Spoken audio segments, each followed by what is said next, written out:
Hello, everyone. I'm glad that you're here. Today's topic is on procrastination, and I am, as always, very excited. How this will look, we are going to, I'm going to teach for about 15 minutes, and then I will open the floor for questions and live coaching. So for questions, you're just going to type in the Q&A box at the bottom. For live coaching, you're going to raise your hand.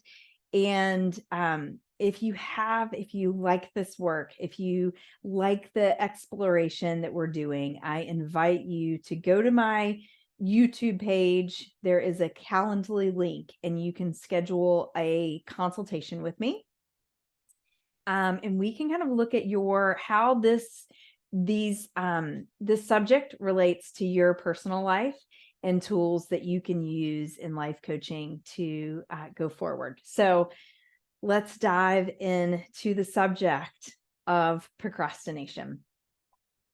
This is the biggest outward sign, the biggest pattern that I have practiced in my life that I can say has held me back, right? It is the thing that I can point to that says, oh yeah, she's a procrastinator. That has held her back. And what that's looked like, the most clear sign of that in like my everyday life was that I used to always be late.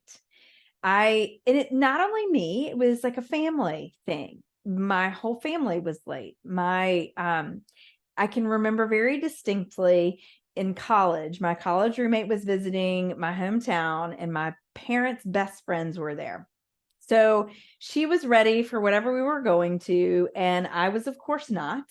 And so my dad's best friend says to her, I've spent half my life waiting on a Bennett, and Bennett being my maiden name. And, it's like he and my dad were childhood friends. It's like it was who we were. Right. And so then my friends thought it was hilarious. And so then they started saying, waiting on a Bennett. What are you doing? Waiting on a Bennett. And I laughed about it, but it felt very shameful for me. I felt a lot of, it just felt terrible to me, truly. Yet I practiced that stress and shame every day of my life. And so what I'd like for you to look at as I'm speaking throughout this entire session, I want you to be thinking about how you're feeling, what's coming up for you, what emotions you feel as I go through the different things. And just to give a brief background of that, your emotions are the vibration in your body. They're the signs of what's going on in your mind.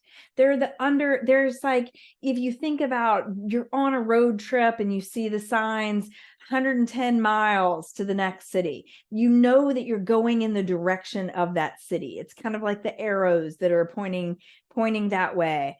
And so your emotions are an indicator of where are you headed? Where are you going? Because it's in whatever emotions that we're feeling that we take action or don't take action, as procrastination will lead us to not do. So when you're thinking about your emotions, you're gonna just use that as a road sign. Where am I headed? Am I in shame? I'm headed nowhere, right? Because in shame, we don't take action, we hide. So am I motivated? Am I feeling inspired? I'm going to take action from that. But I'm going to guess that inspiration isn't going to be what's resonating most often in this conversation. I hope maybe at the end. But getting into it, when I was always late, it would be things like I would have a 7-minute task, but I would only have 3 minutes from, the time I needed to leave. So I would think I could miraculously do it faster and get it done and then get out the door. Or I would take something like, it takes me 20 minutes to get from point A to point B in the best case scenario, if there's no traffic and it's midnight. but I would think that was the time it took me to get somewhere. So then in the middle of the day, when I've got red lights happening and, having to stop for this, that, and whatever, the traffic that happens in a busy day, I would get mad about it. Like it was some affront to me that the traffic was terrible. But really, I just didn't plan for enough time because I wasn't giving a realistic view of what I had. So part of my procrastination was that unrealistic view. But that was part of the view that held me back, was this unrealistic view of myself, an unrealistic view of what was happening in my life. And it led me to two things in my evolution. First of all, it prevented me from dreaming. I wouldn't dream because I felt like I didn't, and I don't mean when I was asleep did I have a dream. I mean dreaming about what's possible in my future. I felt so unhinged in my day-to-day life. I was like, who are you kidding? What am I creating? Nothing. I don't know how. I don't know how to create something new. I don't know how to think about what's possible, because what I know is I'm not handling what I've got. The other part of it was, once I started to dream, once I started to play with what's possible in my life, I didn't know how to show up for it. So I wouldn't show up for it. I would procrastinate, I would sabotage, I would do all of these things. And so what I would then think is, oh, I can see these things that are possible, but they're not for me. Or a very simplified version of that, which is just that I suck. I'm not showing up, therefore I suck. And what we know is that's not true. That's not true. I can dream of things that are for me, and I don't suck. I have patterns that don't serve me.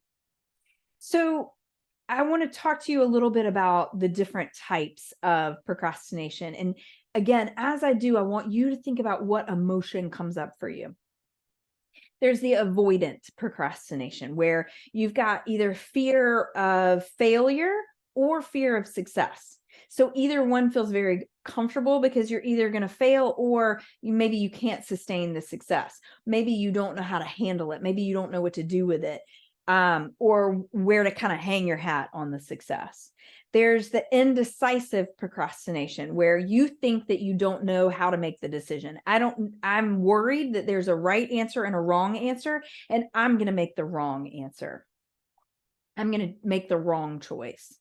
There's the overbooked procrastination, where everything is important, nothing is prioritized, and everything has a rabbit hole attached.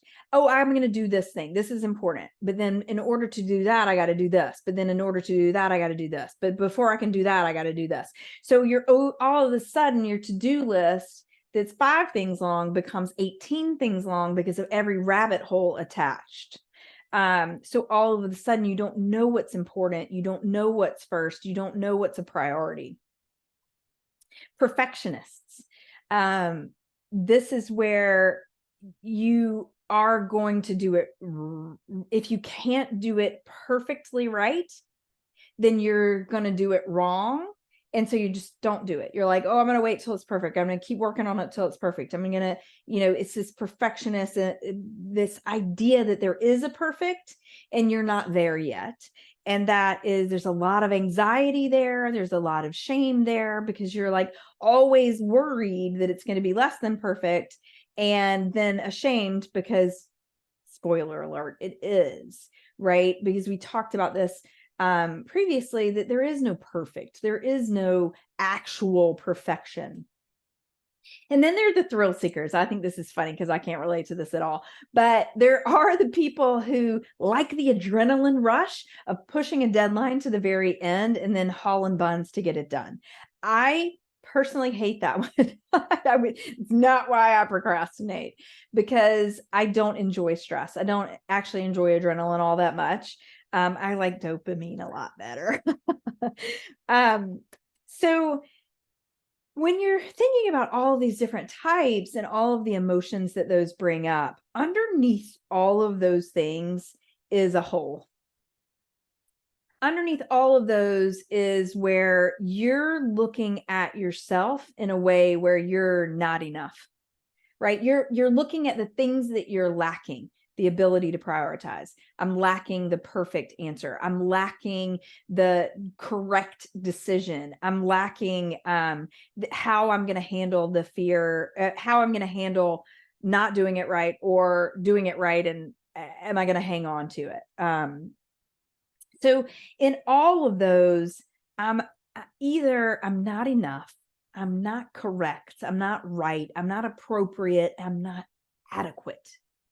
You're looking at the whole. You're looking at the lack. You're looking at the not enough part of you. So when you look at a general task like laundry, for instance, is stupid, right? It's a simple thing. You sort the clothes, you throw the clothes in, you put the clothes in the dryer, you take them out, you fold them, and you put them away. There's nothing scientific about this process of laundry, yet there are a lot of thoughts we have about it. There are a lot of like ins and outs of people hating to do the laundry or complete the laundry. There's a lot of things that happen in our minds with simple tasks. And so that's what I want to bring attention to today. I'm just going to drop this. There are tools to help you with procrastination. Two very integral tools for me were the book Atomic Habits by James Clear and the concept. I never actually read the book, but I heard Mel Robbins talk about it a lot, the 5-second rule. Both of those are tools for overcoming procrastination and getting things done, right? Accomplishing things. Atomic Habits, I promise any person on this planet, there are nuggets that you can apply to your life that would be helpful. Now, I tell you those things because I want to give you tools. I do think tools are important in our lives, yet they're not enough. So what I mean by that is if you go and you say, I'm going to practice a tool, here's the tool, I'm going to use it. If you're all wrapped up in your mind about using the tool, you just won't use it. It's an amazing tool. It's sitting there beautiful. But if you can't get your mind wrapped around using it, then you won't use it and it won't be helpful for you. So I drop those tools because I have found them to be amazing, but those are just things to practice. What I want to talk to you more about today is, what are you feeling? What are you believing? So let's go through a little exercise. I want you to think about when you go into the bathroom, you look at yourself in the mirror, and there's a part of you that you don't like. You don't like what you see. I want you to think about what you do in that moment. Do you say, ugh, this is terrible? And, you're terrible and I don't like this thing. Do you berate your image? Do you berate that thing that's there? Do you leave the mirror? You avoid it. You're disgusted and you get the heck out of there as quickly as you can. Do you vow to change the thing with the energy of disgust? This is unacceptable. We're changing this stat. But the change is unclear. What are the steps? It's got to change. It's unacceptable. And so you're invalidating, you're discarding, you're outcasting this feature. In that experience of looking in the mirror, not liking something that you see, do you ever neutrally consider options? Oh, I could do this, I could do that, wonder what that would be like. Do you ever just like without emotion say, what are the options available to me?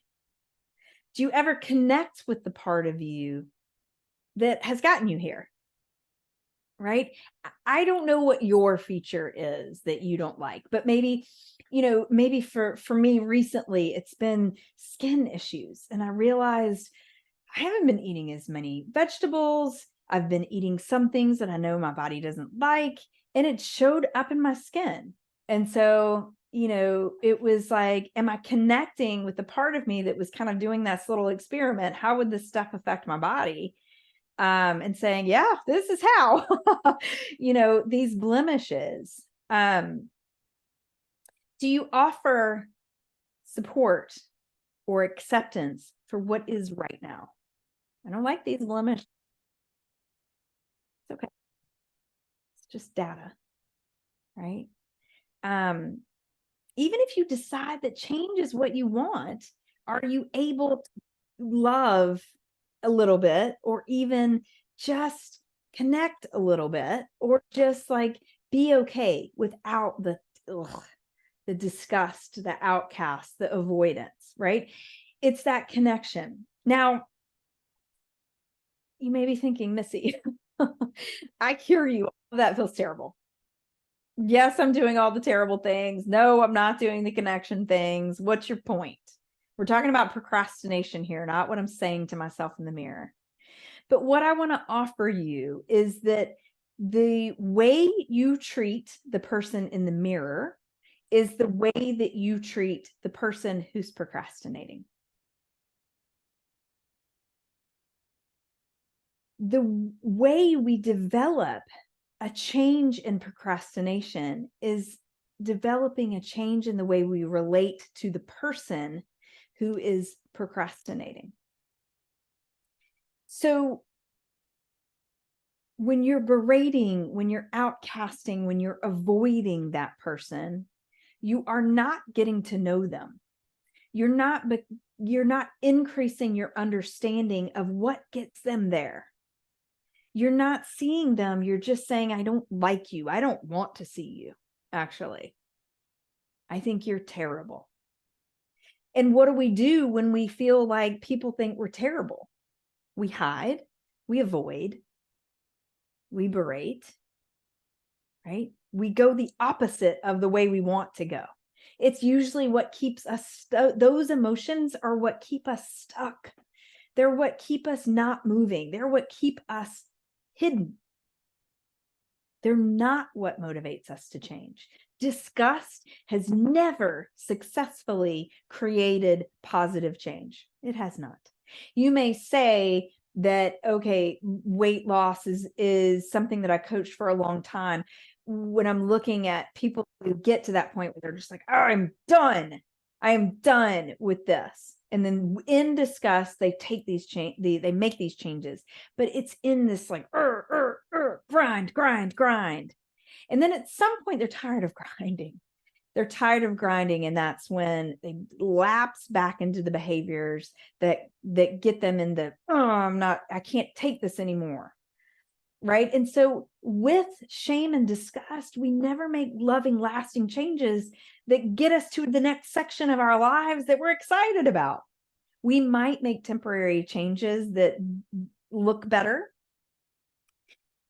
but unless we're changing here and we're getting that vibration in our hearts, we're not making lasting change. Somebody who loses weight, they lose it real fast, they lose it really well, and then they gain it back within a year. They didn't lose that weight. They didn't change their mind. They didn't change their life. They just changed some behaviors for a minute. But without changing the mind, you don't change procrastination. Without looking at the mind, without looking at where you are right now and why, you're not going to get to the place of like, oh, how can I lovingly move forward? So how do we do that? This is going to be a cliffhanger because I just can't in this short amount of time get it all in. You start by building a relationship with your past self. You start by looking at the person who practiced these habits and understanding what got them there. What were they battling? What were their demons? What was going on in their life that they were avoiding or outcasting or shaming? What was happening? You build a relationship also with your future self. They're the person that's going to benefit from the patterns you practice now, from the mindset you practice now. They're going to be the ones that get to be like, oh, so thankful. That was amazing. Now I feel great. Now I can accept. Now I can move forward. But listen, you don't get to the great and acceptance without some sort of love and acceptance. Now, listen, that seems very vague. How do I love myself? Just how do I make progress? Just love yourself right now. And while loving yourself is so important and it is just amazing, you got to have some really good tactics to make that happen. First, you just have to see where you are. Start getting curious about what the steps were. Connecting with the person that's going to benefit. If I have a neighbor that needs my help and they say, hey, can you do something for me? And I say, sure, I'm happy to help you in that way. I would never just not show up for them if I've said I could, but I would look at that and the relationship I have with my neighbor is me showing up when I say I'm going to. The relationship I have with my neighbor is someone needs my help. I'm going to help them. I love to do that, right? So your future self needs your help too. Your future self needs you to start showing up. So how do you do that? You start in the tiniest ways. You start by saying, can I look at myself in the mirror without judgment? Can I look at myself and just start to see the things without deeming them wrong? Can I start to practice saying, I'm going to show up in a little way and just show up? Can I show up in the mirror and say, I'm going to evaluate how I look like without judging? Can I show up and say, I'm going to eat breakfast every morning and take a bite of something? Can I say I'm going to show up for a workout every day, at least put on my shoes? Can I say that I'm going to show up by being on time for one thing in my day? And no matter what, nothing is more important than showing up for that one thing. Every time you show up in one way, you're telling yourself you can show up in other ways. You start to build that ability to believe that showing up can be for you too. It's not just for these amazing magical unicorns that are good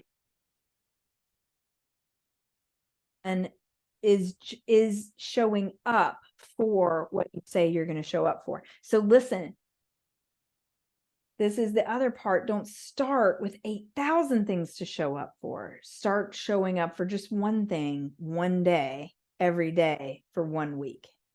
Start with just today. What can I show up for today? What can I practice today? Today I can practice this thing, and then you go. I did the thing. How'd it go? Did it feel great? Did it feel terrible? And you can evaluate and make tweaks, but decide what's the one thing I can show up for today.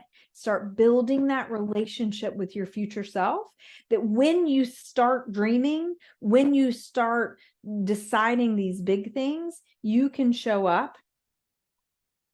You know you can show up for them because you've been practicing the skill of showing up. You're learning something new when you say, I'm going to do something silly, like, I don't know, read a page of my book. So I read one page. It seems simple. It seems too small, but it's not. It is building the relationship with your future self. Excuse me. I am going to talk more about these relationships with these other selves. It has been helpful for me to look at it as like the separate being, because I love to be super helpful for all the other people. That's like one of my things is like, oh, I can help. I'll do it. So if I'm helping me in a week, it feels doable. I'm more connected to that than I'm connected to the, I suck. I never show up. I want to do this thing, but I don't know how, because I just haven't been practicing that whole showing up thing. So start, I again, this is a cliffhanger. Procrastination is a big one. So I want to leave you with a little taste in your mouth to start evaluating what you are believing about yourself. Just start looking at it. When you feel, oh, what is it that you're saying? Is that specific, or is it very vague? Are you just berating yourself, or are you clearly saying, I see this thing that I would like to change? Procrastination is the feelings of I can't do it and I'm not right for it that all just build up. So listen, I have gone way over today, and I like to honor your time. So I'm going to keep this very short, but any questions that come up, let me know what's on your mind. Someone asked, how do I get out of that stinky feeling when I'm in the mirror? And what I want to offer you is, at first, you don't necessarily. What you do at first is just say, I'm in the mirror. I'm not liking it. The words that are going through my brain are these. When I say these words, I feel this emotion.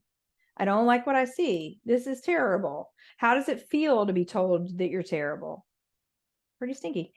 Feels like I want to not look at myself in the mirror anymore. So just the first step is not changing it.